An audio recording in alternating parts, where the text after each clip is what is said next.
Hoje vamos falar sobre pecado. Uma das perguntas mais comuns que as pessoas fazem aos padres, as pessoas com melhor entendimento de teologia, na prática é se algo é ou não pecado. É pecado fazer isso, fazer aquilo? Bem, a questão do pecado é o que vamos tratar hoje. Primeiramente, o que é o pecado? A definição simples: o pecado é uma ofensa a Deus, é uma quebra da ordem estabelecida por Deus, é uma ação ou pensamento, ou uma omissão contra a vontade de Deus, contra o desejo de Deus. Para haver pecado é preciso que haja então uma ação contra a lei, contra a lei divina, contra a lei humana. A lei pode ser a lei natural, aquela inscrita por Deus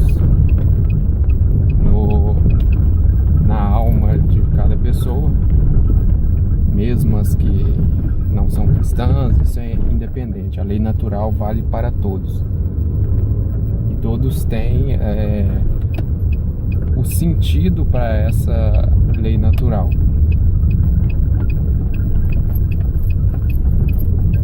E é preciso distinguir também o pecado objetivamente falando, a quebra dessa ordem estabelecida por uma lei, da culpabilidade do pecado.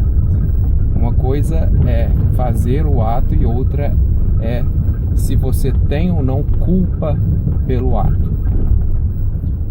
Então, para haver culpa, há que se ter 3 elementos: liberdade, consciência, o conhecimento, e vontade. Se o ato foi cometido com esses 3 elementos, havendo liberdade total, havendo conhecimento da matéria do pecado e havendo vontade, assim, eu quis fazer, eu determinei fazer, então a gente diz que esse é um pecado mortal, que foi feito deliberadamente, com conhecimento. Quando falta um desses elementos, às vezes foi sem conhecimento pleno, eu não tinha total conhecimento da gravidade do ato, se era pecado ou não, eu não tinha conhecimento da lei.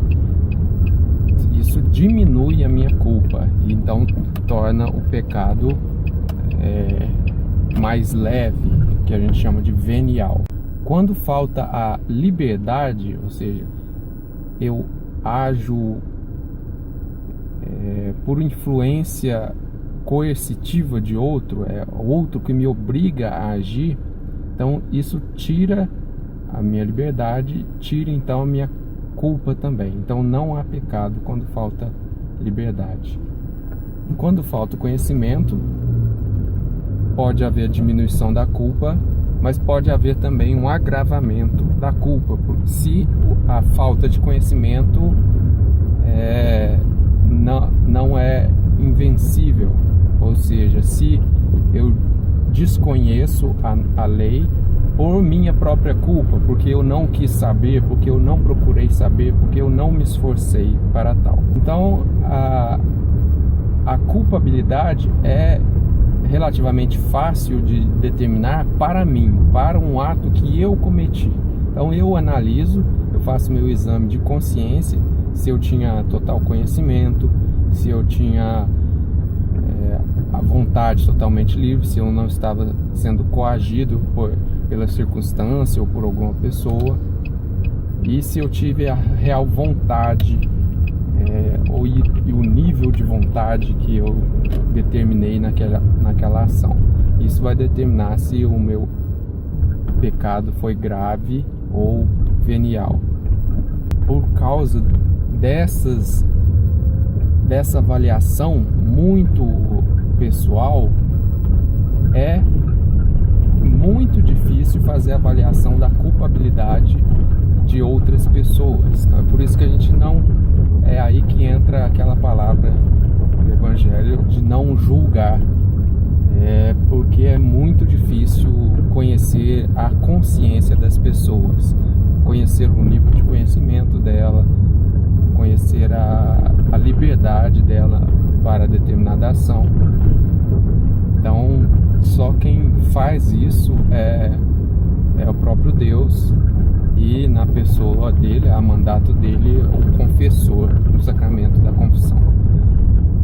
O que caracteriza também o pecado mortal é o que ela faz com a gente na nossa alma. O pecado mortal, o pecado é uma ação que tira a graça, ela mata, né? Por isso mortal, ela mata a graça de Deus em nós, ela elimina Deus da nossa alma, e só vai ser recobrado novamente essa graça santificante através do sacramento da confissão. Alguém que morra em pecado mortal, em teoria, ela não tem salvação, porque ela rompeu com a graça de Deus deliberadamente. Mas também isso não podemos julgar caso a caso, só Deus tem acesso às consciências. Em relação ao pecado venial, ele enfraquece a graça. O pecado venial não tira totalmente a graça, então basta o arrependimento, o pedido de perdão, mesmo fora da confissão. Para isso existe o ato penitencial na missa, o próprio pedido em oração pessoal de perdão e o real arrependimento, a contrição,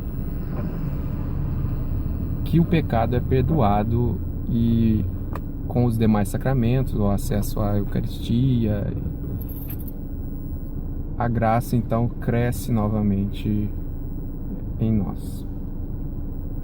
Essa é uma matéria que é estudada na teologia moral, que estuda não só o pecado, mas várias outras coisas, o fim último, os atos humanos, a consciência, a liberdade, tudo que está relacionado à ação humana é estudado em teologia moral. Eu peço que quem está gostando desses vídeos, que interaja, que comente e que sugira novos temas para esses pequenos vídeos de 2 km de teologia.